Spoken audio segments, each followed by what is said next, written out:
Бишкекте өлтүрүлгөн Айзада Канатбекованын ишин президент Садыр Жапаров жеке көзөмөлүнө алды. Бул тууралуу мамлекет башчысы өзүнүн Фейсбукта баракчасына жазган. Президент Айзада Канатбекованы ала качкандыгы жана анын өлүмү жөнүндө кабарды терең кайгыруу менен кабыл алгандыгын билдирет. Коомубузда кыздарды мажбурлап никеге тургузуу дагы деле орун алып жатканы кабыл алынгыс көрүнүш. Айзаданын башына келген окуя анын үй бүлөсү үчүн гана эмес, биздин жалпы мамлекетибиз үчүн бул чоң трагедия. Кыз ала качуу, кыздарды зордоп кармоо менен аларды эркине койбой никеге турууга мажбурлоо ар дайым трагедияга алып келет, дейт президент. Ошондой эле ал кыз ала качуу менен никелешүүгө мажбурлоо мыйзам чегинде катуу жазаланышы керектигин айтты.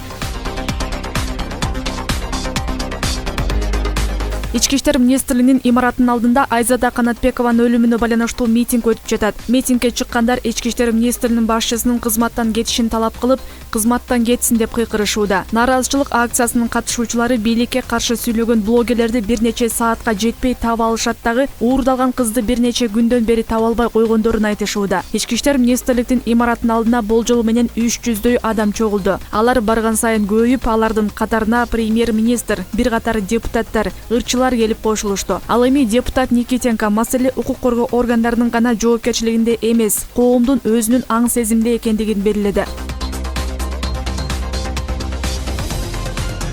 Өкмөт үйүнө келгендердин алдына премьер-министр Улукбек Марипов чыкты. Өкмөт башчысы митингчилер уят деп кыйкырып тосуп алышты. Эскерте кетсек, ушул тапта өкмөт үйүнүн алдында митинг өтүүдө. Буга 5 апрелде уурдалып, кийин киши колдуу болгон 27 жаштагы Айзада Канатбекованын сөөгү 2 күндөн кийин табылганы себеп болгон. Чогулгандар милиция кызматкерлери издөө иштерин тийиштүү деңгээлде жүргүзгөн жок деп бийлик башындагылардын жооп берүүсүн талап кылышууда. Митинг алгач Ички иштер министрлигинин имаратынын алдында башталган.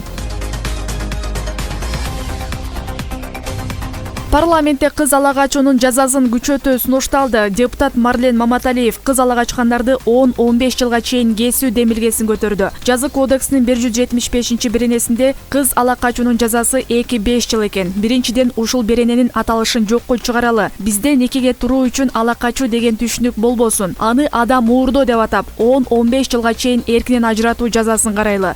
Ушул мыйзамга өзгөртүү киргизип, жакын арада коомдук талкууга чыгаралы. Бурулай Айзада кийинки дагы ким болот? Бүгүн кечеги кылмышка жоопкерчиликтүү адамды дагы жумуштан алалы. Ушундай жол менен чекит кое алабыз. 5 жылдын ичинде 900 кызды ала качкан. Анын канчасы аман калганы белгисиз, деди Маматалиев. Аны менен катар Эмил Токтошов да мыйзамга өзгөртүү киргизип, жазаны 2 эсе күчөтүүгө чакырды. Бишкек шаардык сотунун жарандык жана экономикалык иштер боюнча соттук коллегиясынын судьясы мыйзамсыз байыды деп шектелип жатат. Бул тууралуу УКМКдан билдиришти. Маалыматка караганда аталган судья мыйзамдуу киреше булагы жок болсо дагы кымбат баалуу кыймылсыз мүлккө жана бир катар коммерциялык объектилерге ээлик кылат. Тагыраагы анын 74 кымбат батири, 19 соода жайы, 10 унаа токтотуучу жайы. Ошондой эле Бишкек шаарынын 6 аянты деп аталган аймагында жайгашкан кымбат баалуу жер тилкелери бар болуп чыккан. Муну менен катар кылмыш жолу менен алынган кыймылсыз мүлктүн изин жашыруу максатында аларды туугандарына жана башка адамдарга керектүү сатып алуу келишимдерин түзгөн. Учурда судьяга таандык башка декларацияланбаган кыймылсыз мүлк объектилерин аныктоо боюнча ыкчам тергөө иш-чаралары жүрүүдө деп айтылат маалыматта. Ошондой эле кылмыш жаза кодексинин 323-беренеси мыйзамсыз баюу боюнча сотко чейинки өндүрүш иши башталды. Тиешелүү текшерүүлөрдүн жана экспертизалардын натыйжасы боюнча кылмыш ишинин керектүү материалдары кылмыш ишин козгоого макулдук алуу боюнча судьялар кеңешинин алдындагы тартип комиссиясына берүү үчүн башкы прокуратурага жөнөтүлөт.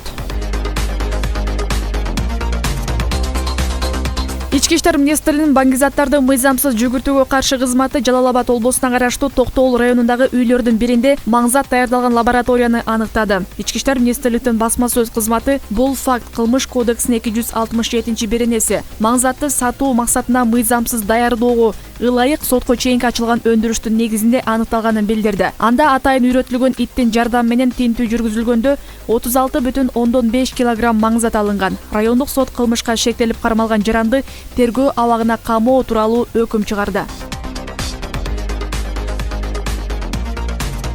Бүгүн парламентте Баткен облусуна өзгөчө макам берүү программасы каралып, өкмөт мүчөлөрү даярдыксыз келгени үчүн бекитилбей калды. Депутаттар облустун ички дөң продукциясы, жумушсуздуктун саны, өзгөчө макам берилгенден кийинки артыкчылыктар жана канча каражат бөлүнөрү туурасында сурашкан. Бирок доклад жасап жаткан Айыл суу чарба жана региондорду өнүктүрүү министринин Росстат катчысы жана башка өкмөт мүчөлөрү так жооп бере алган жок. Мындан улам эл өкүлдөрү маселени кароодон баш тартты. Өкмөттүн жогорку кеңештеги өкүлү Алмазбек Абытов маселени кароону бир жумага жылдыра турууну сурап, даярданбай келген атка минерлерге премьер-министр чара көрөрүн убадалады. Белгилей кетсек, буга чейин өкмөт чек аралаш жайгашкан Баткен облусуна өзгөчө статус берүү чечимин чыгарган. Президент Садыр Жапаров бардык облустардын саламаттык сактоо мекемелеринин жетекчилерин чогултуп, эпидемиологиялык кырдаал жана аны жакшыртуу боюнча маселени талкуулады. Медициналык мекемелердин жетекчилери COVID-19 пандемиясынын божомолдонуп жаткан 3-чү толкунуна даярдыгы жөнүндө маалымат беришти. Президент ооруканаларды дары-дармектин запасы менен жетиштүү камсыздоо, кошумча орундарды уюштуруу милдетин койду. Ошондой эле коронавирус жуктурган учурларды эрте аныктоо үчүн тест системаларды кошумча сатып алуу керектигин айтты деп жазылат билдирүүдө. Эске салсак, март айынан бери өлкөдө коронавирус жуктургандардын саны кайрадан көбөйүп бара жатат. Мисалы, акыркы суткада ооруп калгандардын саны 200дөн ашып кетти. Бүгүнкү күндө өлкө боюнча коронавирус менен ооруган жарандарды жаткыруу үчүн 1498 орундук ишке киргизилди. Бул тууралуу Саламаттык сактоо жана социалдык өнүктүрүү министринин орун басары Улукбек Бектурганов брифингде билдирди. Анын айтымында Саламаттык сактоо жана социалдык өнүктүрүү министрлиги тарабынан ооруканаларда кошумча орундуктарды түзүү боюнча план иштелип чыкты. Планга ылайык зарыл болгон учурда 11237 орундук ачуу каралды. Анын ичинен Бишкекте 1164, республикалык саламаттык сактоо уюмдарында 1752, Чүй облусунда 1352 орундук. Калгандарын аймактарда ачуу пландаштырылууда, дейт ал. Бектурганов бейтаптардын саны өсө турган болсо, биринчи этапта жандандыруу, жугуштуу, төрөт, педиатр бөлүмдөрүндө 6330 орундук ачылышы керектигин айтты. Оштогу бул 16 кабаттуу 120 батирлүү үйдүн жашоочулары шайлоого катышпай калуу коркунучундабыз деп арызданып бизге кайрылышты.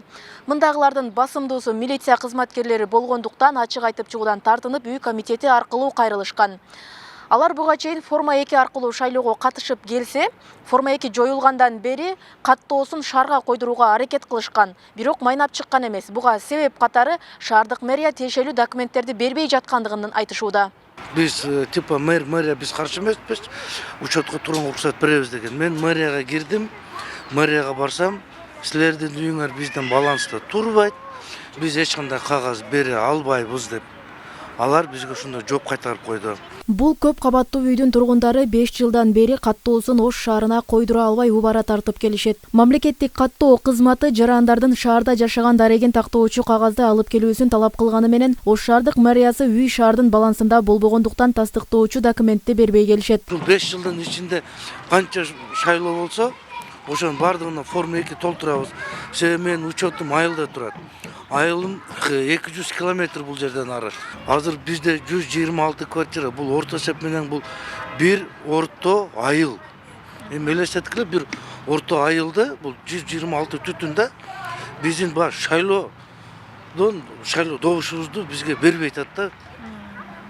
Кимге барып, кимге ачышты биз билбей деле калдык. Кызыгы, бул 16 кабаттуу үйдүн жоопкерчилигин эч бир орган алгысы келбейт. Анын себебин жашоочулар авариялык абалда болгондугун себеп кылышат. Бирок тийиштүү тараптан кооптуу экени аныкталган эмес. Башында кызматтык батир катары милиция, чек арачылар, аскер кызматкерлерине берилген. Бирок министрликтерде үйдү балансына алган эмес. Мындан улам тургундар 10 жылдап Ош шаарында жашаганы менен шаарга каттоого тура албай келишет.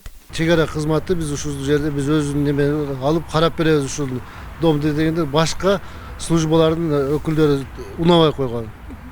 Ондо МВДге өткөзөлү дедик. МВД дагы унабай койду. Ошондой болуп туруп бул өз негизи батирлер, квартиралар берилген ведомствоға карап. Үйдүн өз негизги документ жок болгон. Ошондон азыркы ошол грамотный жакшы кишилер ошол үйдө жашаган ТСЖ кондоминиум түзүп, негизги 495 токтом балансына булар ошол же погранслужбага, же МВДге баланска коюп койсо болот. Бул сыяктуу Ошто каттоосу бар туруп шайлоого катыша албай турган жарандар көп. Алар биометрикалык маалыматын тапшырбагандар. Жалпы 10 миңге жакын болсо, алардын басымдуусу ички сырткы мигранттар, калган 3600-ü себепсиз. Аймактык шайлоо комиссиясы үгүт иштери башталгандан тарта эле түшүндүрүү иштерин жүргүзүп келерин айтууда. Акыркы тизме шайлоого 3 күн калганга чейин такталат. Шаарда жашап каттоого коюлбаган жарандардын көйгөйү азыр чечилчүдө эмес. Анткени шаардык бийлик баш болуп аларды четке сүрүп келет. Мындан сырткары жалпысынан 344 000 жаран биометрикалык каттоодон өтпөгөндүктөн шайлоо укугунан ажыраган. Бул көрсөткүч эң көп Бишкек шаарында 54 000 адамга жеткен. Алардын арасында 8 000ге жакыны биометрикасы бар болгону менен паспорттогу дарегине жашаган жери дал келбегендиктен шайлоого катыша албайт. Бишкекте жалпы 1 миллиондон ашык шайлоочу болсо, алардын 11,5% документ иштериндеги кайдыгерликтен улам шайлоого катыша алышпайт. Роза Акматжан кызы, Мирзат Нуманов, 7 канал, Ош.